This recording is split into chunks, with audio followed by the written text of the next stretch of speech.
Hello Ankita. इस lecture के अंदर हम लोग बात करने वाले हैं मैन पावर प्लानिंग के बारे में। ये जो MPA 014 वाली बुकलेट है, इसके यूनिट 3 में ये वाली चीज़ गिवन है। एंड जैसा कि आप यहाँ पर देख सकते हो, ये प्रीवियस ईयर क्वेश्चन आ चुका है इससे। Explain the concept and requirements of manpower planning. तो यहाँ पर हम इस कंसेप्ट को पढ़ते हैं कि मैन पावर प्लानिंग क्या होता है एंड इसका कंसेप्ट क्या है एंड इसकी रिक्वायरमेंट्स क्या है। ठीक है, जो कि क्वेश्चन की डिमांड है। कुछ भी नहीं है, बड़ा इजी सा अंकिता इसका कंसेप्ट है, वही जो अभी तक हम पढ़ चुके हैं, घुमा कर आके वही वाली बात है कि ह्यूमन रिसोर्स प्लानिंग जो है, इसी का दूसरा नाम होता है मैन पावर प्लानिंग। यानी कि जिस तरीके से हम ह्यूमन रिसोर्स मैनेजमेंट करते हैं ना, तो उधर कौन इन्वॉल्व है? उधर बंदे ही तो इन्वॉल्व हैं। कोई बंदे या बंदी ही तो काम करते हैं किसी ना किसी MNC में, गवर्नमेंट डिपार्टमेंट के अंदर। तो उसी को बोला जाता है मैन पावर प्लानिंग, क्योंकि पूरी ऑर्गेनाइजेशन या इंस्टीट्यूशन की सक्सेस या उसकी फेलियर के लिए इंसानी तो रिस्पॉन्सिबल होंगे, तो उसको बोला जाता है मैन पावर प्लानिंग। ठीक है, यहाँ पर ऐसा माना जाता है कि जो पर्सनल है, पर्सनल मैंने आपको प्रीवियस लेक्चर के अंदर बताया था, ये पर्सन को कहा जाता है। अगर जो लोग वहाँ पर काम कर रहे हैं उनकी अच्छे तरीके से मैनेजमेंट हो, तो इसकी वजह से मैन पावर रिसोर्सेज जो हैं उसको प्रोडक्टिव तरीके से एक्सप्लॉइट करा जा सकता है। यहाँ पर एक्सप्लॉइटेशन का मतलब ये नहीं है कि बेइज्जती करनी है, आपको उनका शोषण करना है या फिर काम करवा के सैलरी नहीं देनी है। नहीं, बिल्कुल भी ये मतलब नहीं है। इससे पर्सनल मैनेजमेंट के अंदर प्रोडक्टिव एक्सप्लॉइटेशन की बात यहाँ पर ये करी जा रही है कि अगर इंसान जो हैं, अगर इनके अंदर स्किल ठूस दी जाए, स्किल दे दी जाए, इनकी ट्रेनिंग करवा दी जाए, स्किल के साथ साथ ट्रेनिंग करवा दी जाए, तो ये एक जॉब पर प्रोडक्टिव जो है एज अ वर्कर ये बनकर आएंगे। ठीक है, एंड ऑर्गेनाइजेशन की सक्सेस के लिए रिस्पॉन्सिबल होंगे। तो मैन पावर को हम लोग डिफाइन कैसे कर सकते हैं? मैन पावर अंकिता एक अम्ब्रेला टर्म है, यानी कि ये एक ब्रॉडर कंसेप्ट है। इसके अंदर there is a set of total knowledge, skills, creative abilities and आपका जो एप्टीट्यूड होता है एक ऑर्गेनाइजेशन में काम करने का, जो वर्क फोर्स है, यानी कि कुल मिलाकर जो मैन पावर है, उसकी बात यहाँ पर करी जाती है। तो यानी कि अगर हम इसको वाइंड अप करें तो this is about abilities, knowledge, skills, talents and aptitudes, जो भी एम्प्लॉयज़ होते हैं एक जगह के, जो भी एम्प्लॉयड पर्सनस होते हैं, उसके बारे में। ठीक है, अब जो ये मैन पावर प्लानिंग का कंसेप्ट है ना अंकिता, ये ना एक प्रकार से ये टेक्निक है जो कि एक इम्बैलेंस को करेक्ट करने की कोशिश करता है मैन पावर डिमांड और मैन पावर सप्लाई के बीच में एक ऑर्गेनाइजेशन में। ठीक है, यानी कि कितने बंदों की डिमांड है उस जगह। हम MNC के लिए पकड़ लेते हैं एग्जांपल को कि एक पर्टिकुलर MNC में 50 पर्सन्स की रिक्वायरमेंट है, वहाँ पर अगर 60 पर्सन्स अवेलेबल हैं, तो यानी कि अच्छा काम करेगा वो MNC। अगर 10 बीमार भी हुए, कल को ना भी आए, तो बाकी 10 उसका काम संभाल लेंगे।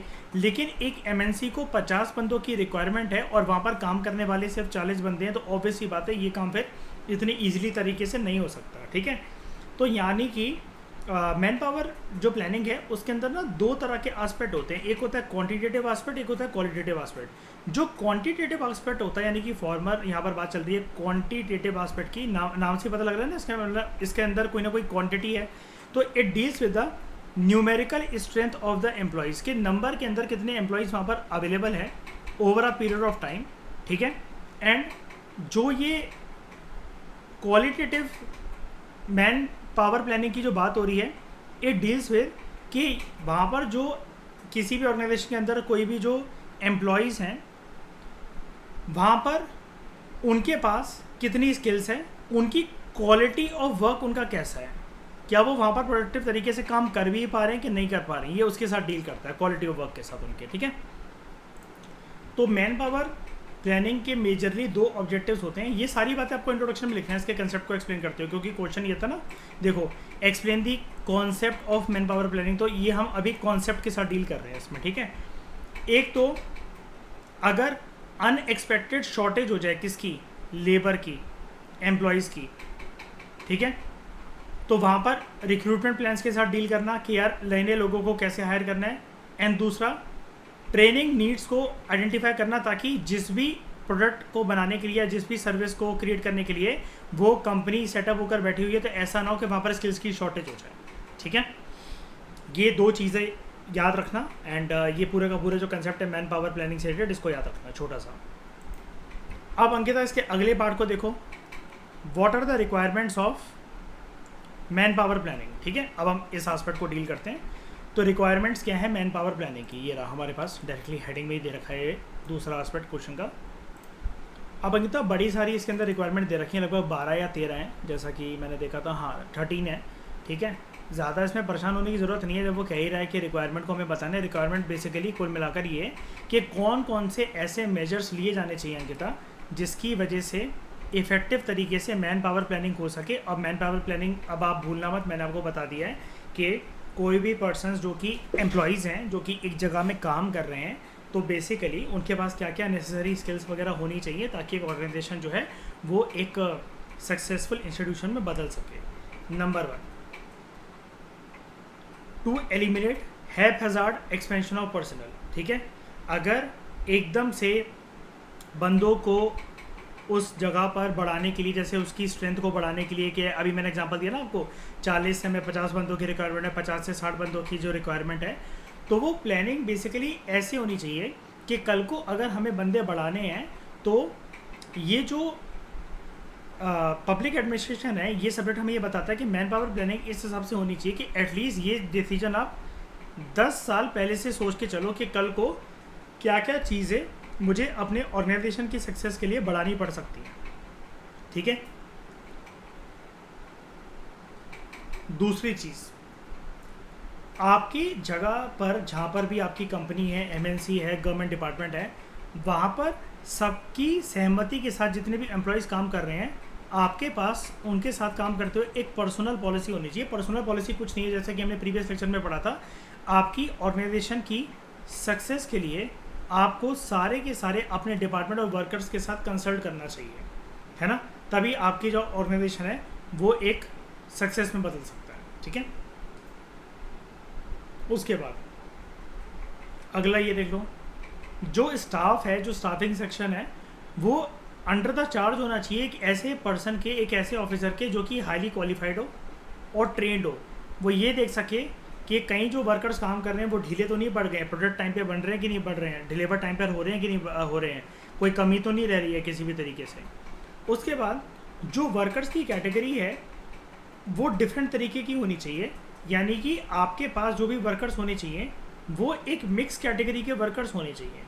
ठीक है, और आपकी पॉलिसी ऐसी होनी चाहिए कि वो देश के सोशियो इकोनॉमिक स्टेटस को दर्शाए।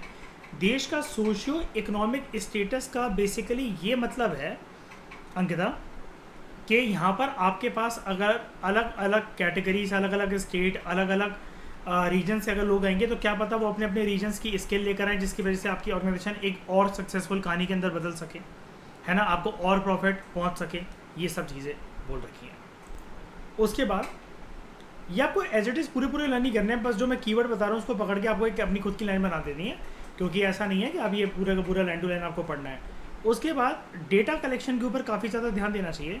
डेटा कलेक्शन जो है वो एक्सटर्नल सोर्सेज, इंटरनल सोर्सेज कहीं से भी कलेक्ट करा जा सकता है, और आपके पास डेटा होना चाहिए स्पेशली जो भी एम्प्लॉयज़ आपके यहाँ काम कर रहे हैं उनकी एसोसिएशंस और उनकी यूनियन, यानी कि उनके ग्रुप से रिलेटेड, कि ये सारे के सारे लोग कल को ऐसा ना हो कि आपकी जो एमएनसी है, आपकी जो फैक्ट्री है, वो एक सक्सेस की चरम सीमा पर हो और ये सारे के सारे लोग धरना प्रदर्शन पर बैठ जाएं और आपका भट्टा बिटवा दें, पता चला बिजनेस का। ऐसा नहीं होना चाहिए। ठीक है, उसके बाद एक नॉर्मल सी बात बोल रखी है कि फ्यूचर में देखो और भी तो रिक्वायरमेंट्स हो सकती हैं। आपके पास जो वर्कर्स हैं जो कि जिस स्किल के अंदर ट्रेंड है, लेकिन आगे जाके वो जो ट्रेंड वर्कर्स हैं आपके पास, जब मार्केट का ट्रेंड बदलेगा, बाज़ार में नए नए प्रोडक्ट्स आएंगे, लोगों के टेस्ट एंड प्रेफरेंसेस बदलेंगे, तो हो सकता है ना कि आप ज़माने के साथ, वक्त के और हालातों के हिसाब से कदम मिलाकर चलो। तो ऐसी किसी चीज़ के अंदर you should have collaboration with various training institutions and universities.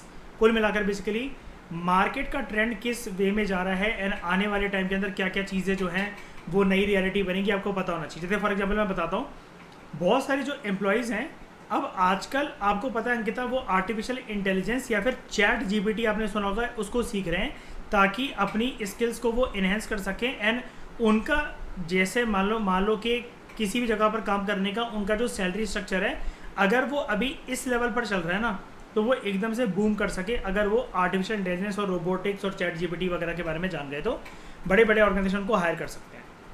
ठीक है, उसके बाद देखो एक ऑर्गेनाइजेशन प्लानिंग तो अंकिता बहुत ज़्यादा कर लेता है, लेकिन प्लानिंग के साथ साथ ज़रूरी ये भी है कि जो प्लान बनाया गया उसको प्रॉपर तरीके से इम्प्लीमेंट करा जाए। तो इम्प्लीमेंटेशन पे भी हमें फोकस रखना चाहिए, ऐसा राइटर का बोलना है, ताकि हम हर एक चीज़ को रियलिटी के अंदर कन्वर्ट कर सकें। ठीक है, उसके बाद अल्टीमेट जो एम होना चाहिए मैन पावर प्लानिंग का वो ये होना चाहिए कि जो एग्जिस्टिंग आपके पास जो बंदे हैं जो कि काम कर रहे हैं उनको आप ऑप्टिमम तरीके से यूटिलाइज कर सको, उनकी स्किल्स को यूटिलाइज कर सको। आपको जो है प्रॉपर तरीके से there should be a role clarity. Role clarity मतलब ऑफिस के अंदर आपके पास जो बंदे हैं वो आपको पता होना चाहिए कि मैनेजर ये बनेगा, ठीक है, ये वाला काम ये कर सकता है, वो ये कर सकता है। रोल एम्बिग्यूटी नहीं होनी चाहिए किसी भी प्रकार से कि कल को कोई पर्सन किसी और का काम कर रहा है, वो पर्सन किसी और का काम कर रहा है। और मैन पावर प्लानिंग की एक सबसे बड़ी रिक्वायरमेंट ये भी है कि ये एक कॉन्टिन्यूस तरीके से होनी चाहिए and it should be in the form of a network, ताकि सारे लोग एक दूसरे से कनेक्टेड फील करें, जो बॉस हो और जो एम्प्लॉई हो, बॉस हो और जो एम्प्लॉई हो दोनों के दोनों रिस्पॉन्सिबल हैं एक ऑर्गेनाइजेशन की सक्सेस के लिए। बॉस ये नहीं कह सकता कि सारा क्रेडिट मेरे ऊपर जाता है, क्योंकि बॉस की जो कंपनी है वो एम्प्लॉयज़ के ऊपर ही टिकी हुई है। कुल मिलाकर बात ये है। तो आई होप आपको ये जो छोटा सा टॉपिक है concept and requirements of manpower planning के समझ में आएगा। Thank you very much for discussion.